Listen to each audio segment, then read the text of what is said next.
Good morning to all of you.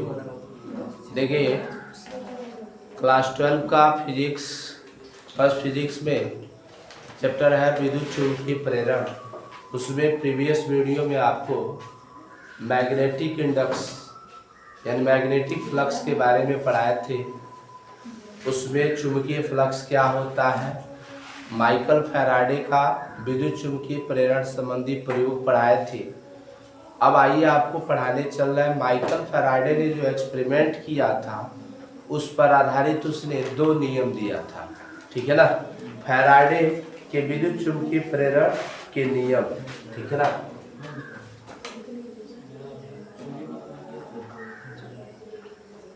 विद्युत चुम्बकीय प्रेरण के नियम,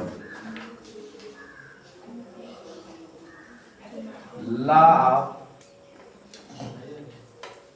इलेक्ट्रोमैग्नेटिक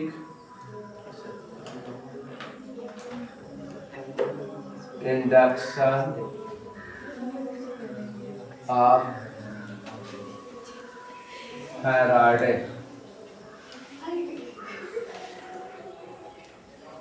फैराडे के विद्युत चुम्बकीय प्रेरण संबंधी नियम, उसके अनुसार 2 नियम हैं।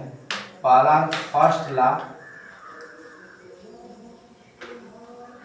जिसको आप प्रथम नियम कहते हैं, इसको न्यूमैन का भी नियम कहा जाता है।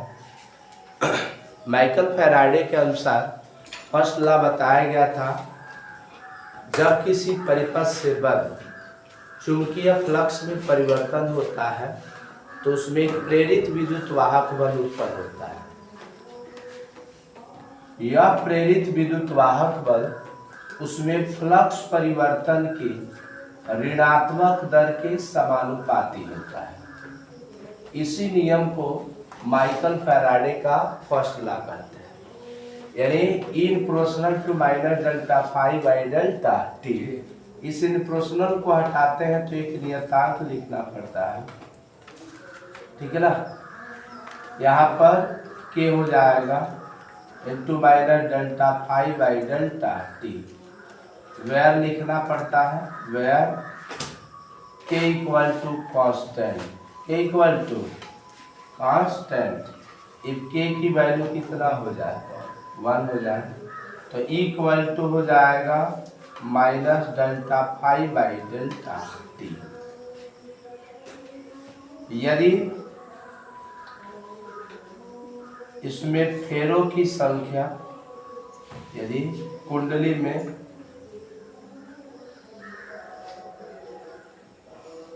फेरों की संख्या n है, if number of turns in coil be capital N, then लिखा जा सकता है क्या, equal to minus n delta five by delta T. इसे हम इक्वल टू लिख सकते हैं, इक्वल टू अगर माइनस n डेल्टा फाइव बराबर हो जाएगा five two minus five one delta T के T two minus T one, ये भी एक फार्मूला होगा। अगर माइनस का मल्टीप्लाई करा दिया जाए तो इक्वल टू हो जाएगा आपका n phi one minus phi two upon t two minus T one, ये फार्मूला है, यानी विद्युत वाहक बल बराबर, ठीक है ना।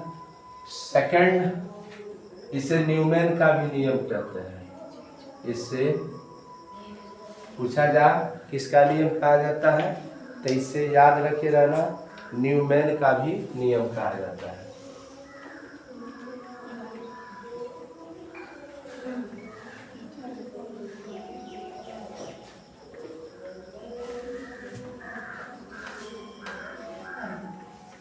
It is called Neumann law. इसको न्यूमैन का नियम भी कहते हैं। अब दूसरा नंबर सेकंड लॉ का कहता है, जिसको द्वितीय नियम कहेंगे। माइकल फैराडे का द्वितीय नियम कहता है, जब किसी परिपथ से बल चुंबकीय फ्लक्स में परिवर्तन होता है तो उसमें एक प्रेरित विद्युत वाहक बल या प्रेरित धारा उत्पन्न होती है। वह उसी कारण का विरोध करती है जिसके कारण वह स्वयं उत्पन्न होती है। इस नियम को हम लेंज का भी नियम कहते हैं। पूछा जाता है और लेंज लॉ भी कहा जाता है। लेंज लॉ, लेंज का नियम कहते हैं, ठीक है ना। जैसे दो कॉइल है, एक की दिशा जो होती है क्लॉकवाइज है, तो एक की जो दिशा आप देखोगे इसमें क्या होती है, एंटी क्लॉक होगी।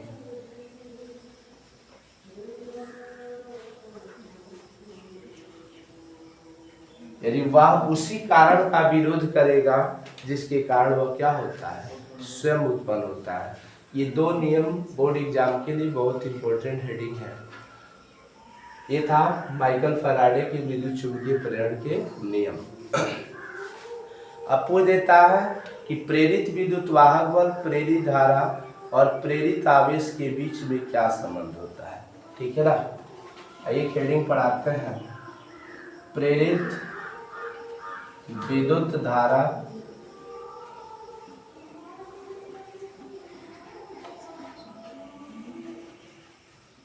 प्रेरित आवेश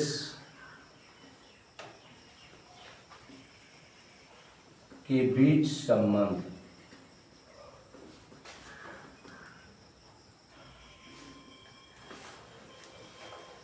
देखिए इसमें रिलेशन निकालना है, relation between induced electric current and induced electric charge।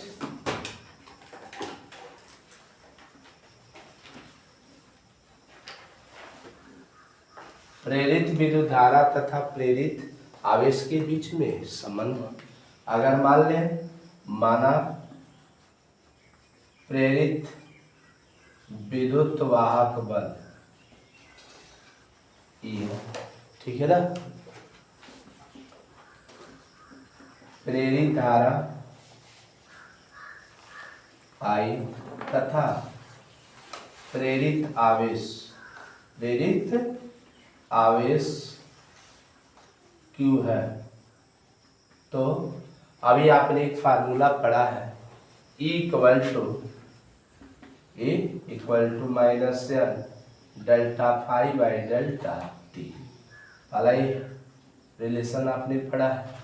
चूंकि I इक्वल टू क्या पढ़े हो, ओम के नियम से I इक्वल टू V बटा R।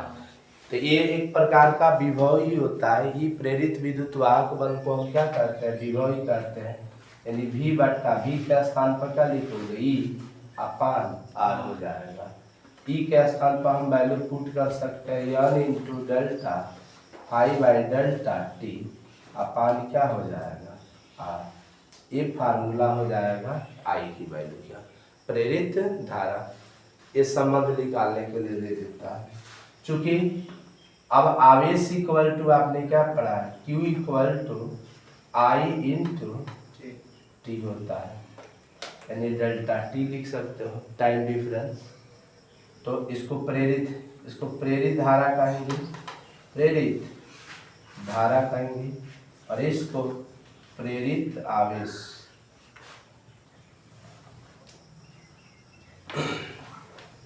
आई के स्थान पर क्या लिखेंगे, N बट्टा R डेल्टा फाई बट्टा delta t into delta t, delta t से डेल्टा टी कैंसिल हो जाएगा, Q equal to -N/R into delta phi, ये आपका फार्मूला हो जाएगा। आवेश का मात्रक आप जानते ही हो, कूलाम होता है, करंट का मात्रक एम्पियर, और विद्युत वाहक बल का मात्रक वोल्ट होता है। तीनों में रिलेशन आपसे पूछा जाए, इस पर आधारित न्यूमेरिकल क्वेश्चन होंगे, तो आप क्वेश्चन को अपने नोटबुक से तैयारी करेंगे। और इस चैनल को सब्सक्राइब करें, लाइक करें। Thank you for watching.